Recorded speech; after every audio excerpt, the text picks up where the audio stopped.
A very, very happy International Women's Day to all of you. My name is Pooja Kamat Sabnis, and I welcome you all on behalf of the ISC network. Today is a very interesting day because we have a very special guest with us who has achieved quite a lot professionally. And it's always interesting to meet women of substance, to get to know them better, to learn a thing or two from them. So I am really happy and humbled to speak with Mrs. Apoorva Srivastava, who is the Consul General of India, currently based out of Toronto. So Apoorva, hi, how are you doing? I'm good, thank you. Thank you. Thank you. Thank you so much for being a part of this this talk session. So Apoorva, you have many people, a lot of women from all across the globe probably watching this particular show today. And we would really love to hear a thing or two about your journey so far. So can you just give us a bit of a brief about yourself and your journey, to where you are today? Okay. So, I was, my parents were, my father was a bureaucrat, and so he was a civil servant in Uttar Pradesh. So I traveled along. I was born and brought up in Lucknow, but along with him, I traveled to various smaller districts in UP and did my education there in Faizabad, Gonda, things like that, but mainly in Lucknow. So, he being a bureaucrat, he wanted, one of his children to kind of get into his footsteps and join the bureaucracy or the civil services. Right. So my elder brothers, of course, they had a choice, so they chose to take different paths. So the mantle of, following his footsteps fell on me. So I took this exam called Union Public Service Commission exam, Right. the main civil services examination in India, which, selects all the top bureaucracy, including the diplomats. So I took this in 2001 while doing my post-graduation in psychology. Right. So, I got through, and, after that, the journey has been of immense growth, of experience, very rewarding, I must say. Right. How you get various services is basically on your choice plus your merit. So I got foreign service. I was not expecting it. I never knew anybody who had foreign service before. So it was an entirely new thing for me, but I think I wouldn't change, if I go back, I wouldn't change a thing because it's one of the rewarding services. You get to travel a lot. My first posting was France because, Right. in foreign service, you have to choose a language as your language of specialization. So I choose French, and therefore I was sent to Paris for my first Right. posting. We were asked to learn French initially and then carry on in the embassy. So, Right. so twice I have been posted to France. Once in Kathmandu. We also have to alternate between missions abroad plus back in headquarters, Ministry of External Affairs. So there I have a range of things like SAC. I've done admin and establishment, which is a very boring work but very important. So I've done that. Then before coming to Toronto, for 3.5 years I was doing a very important work. I was the staff officer for the External Affairs Minister of India. So I was working very closely with Mrs. Sushma Swaraj, and then later with Dr. Jai Shankar. So this journey has been wonderful. Being in foreign service, you get to travel a lot for your work. So you get to meet different people. You get to, enjoy different cultures, embrace diversity. So it has been a great journey. And my husband is a batchmate from the foreign service. So till now we have been posted together. Oh, that's wonderful. Yeah. So I mean, give and take 3-4 months of difference of being posted, but mostly on the same place. Right. So this is the first time, so we came here. So he is our Deputy High Commissioner in Canada, in Ottawa, and I'm here in CG Toronto. So we are in the same country, but of course different places. Different places. Yeah, and we have 2 young daughters. So that's wonderful. Thank you so much for for running us through all of that so quickly. But your journey seems so interesting. I mean, you get to travel, you get to do interesting work, and what was amazing is how you said your dad was the one that sort of inspired you to choose Forced the me to. profession that you did, right?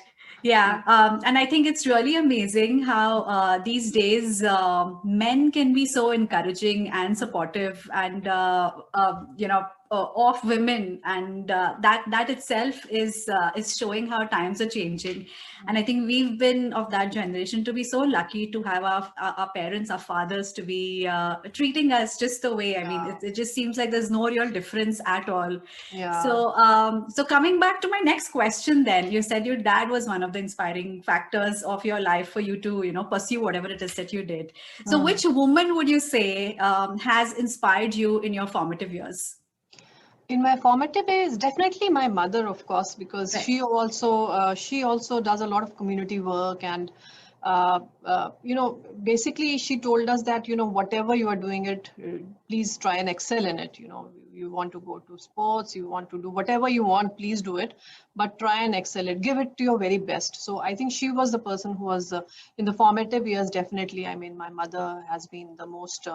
The pillar of strength behind whatever I am today.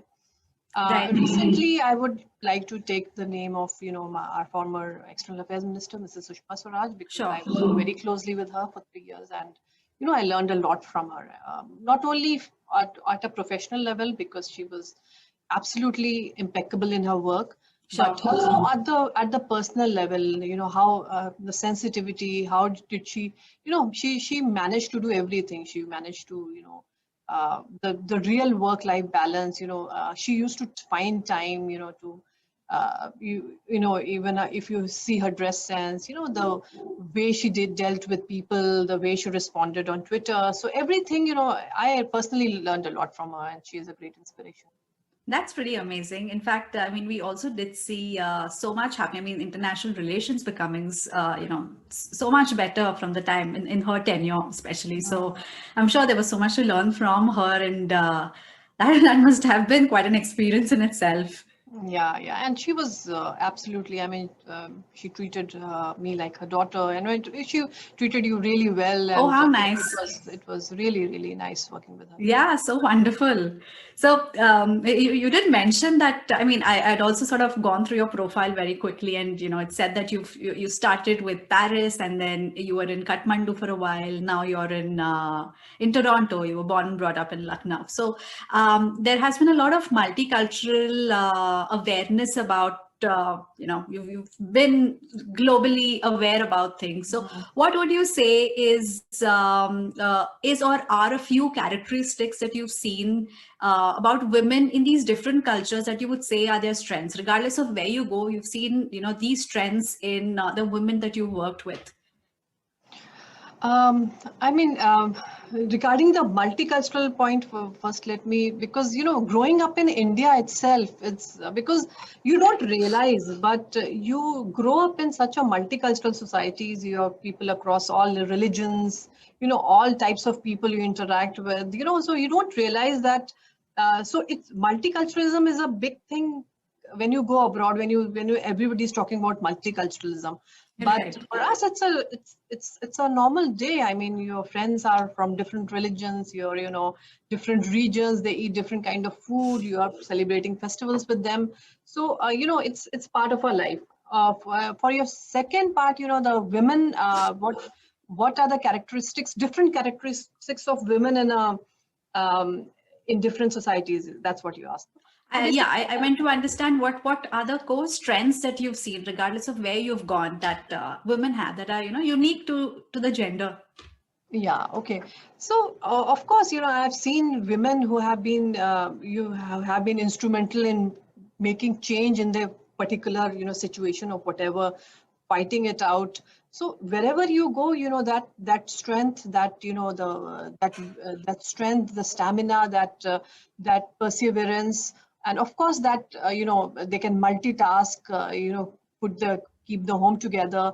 Right. They're a powerful and a creative force, and that's women everywhere are the same. So I mean, there are cultural differences, definitely, you know, the how you are brought up, that definitely, you know, have makes an impact some kind of a difference. yeah, what you become eventually. But of course, you know, the prime qualities remains the same. So, you know, I have been, you know, fortunate to interact with some really, really powerful women during my, you know, various journeys, and look forward to interacting with more. Yeah, for sure.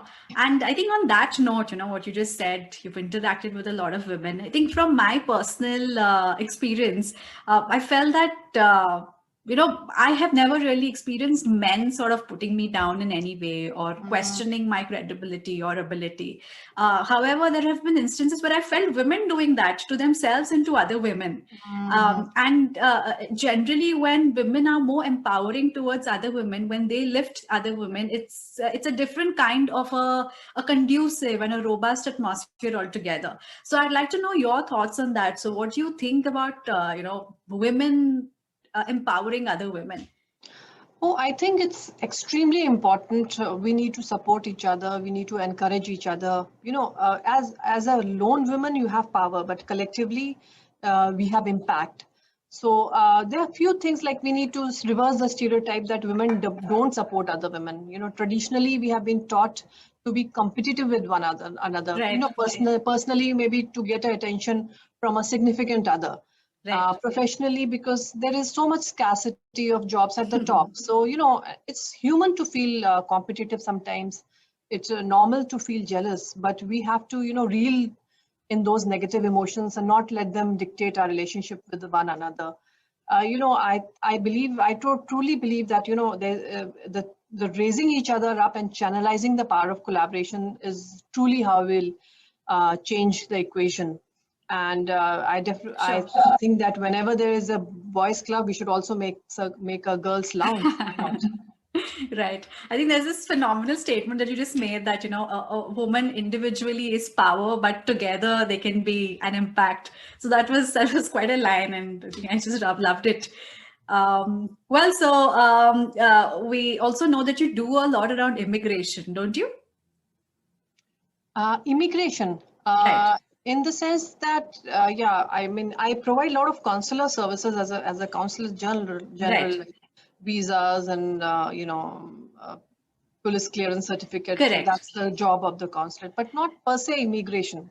Sure. So I think my question was similar, I mean, around those lines, that there are a lot of women in India, a lot of independent women in India, young women who are applying to, for further education or for professional reasons to migrate to Canada. Mhm. And what would you think, would be some of their challenges, and how do you think they could counter those? You know, basically speaking, won't be the good person to do that. I mean, because I am not responsible for getting people from India to Canada, because Right. the Canadian embassies does the same thing by, you know, our counterpart. But, you know, of course, you know, if they are coming for education, of course, there are wonderful universities out here.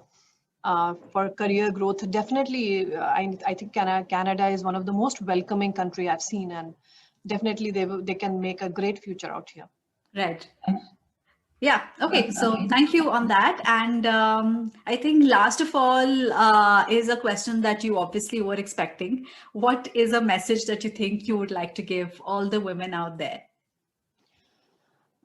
Okay, so first of all, we must recognize that, you know, anything men can do, women can do better. So Okay. so we are a life source. We are the elements that keep the home together. We are powerful and creative force, you know, and we are capable of doing multiple things together. You know, at the same time, you know, at one point of time, we can prepare for a meeting. You know, keep an eye on our kids. You know, be an agony aunt for our friend on WhatsApp, and making a mental to-do list, and from the corner of the eye, you know, see the milk, is it the milk boiling down or something like that. So all at the same time we can do it, Right. which I think men are not capable of doing that. So having said that, the most important message is that, you know, don't let your gender define your role. Always remember that you can dominate this world. You know, you take ownership of each opportunity. You know, be greedy, be ambitious, be fierce, fearless, and flawed. Accept your flaws, and you just wear it on your sleeves, and don't be apologetic or guilty for having an ambition, because the problem with women is that if I won't spare myself. I am also always guilty that I'm not able to give enough time to this. But don't be apologetic or guilty, because you are ambitious, and you should wear it on your sleeves. And also, don't take yourself very seriously at the end of the day, and never let go of your femininity. So I've heard this line recently, and I really loved it. Keep your standards, heads, and heels high. So I Ooh, love nice. it. I love that. Standards, heels, and Heads high. head high. Yeah. so so I think that's enough gyan for the day for the women.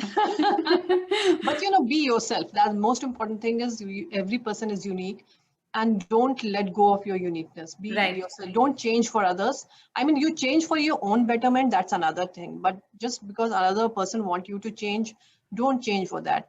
Please maintain your femininity, your individuality, your uniqueness. Right. That's what you are, and never let. I mean, it's common for men and women both, but definitely for women. Right. That was amazing. So that was Apoorva, who did this really short but such a power-packed talk session with us. So we end on that note. But before that, we would like to thank her for her presence here and for her time as well. And to all you lovely ladies who are watching the show, happy Women's Day to you. Lots of power and love to you, and to the men in your life as well. Happy International Women's Day to you as well, because you are you're as important, and continue spreading the love, continue spreading the dignity to the ladies of your life, and lots of love and power to you too. So on that note, thank you once again, and for more such interesting content, log on and check the IC network. So thank you once again. Thank you.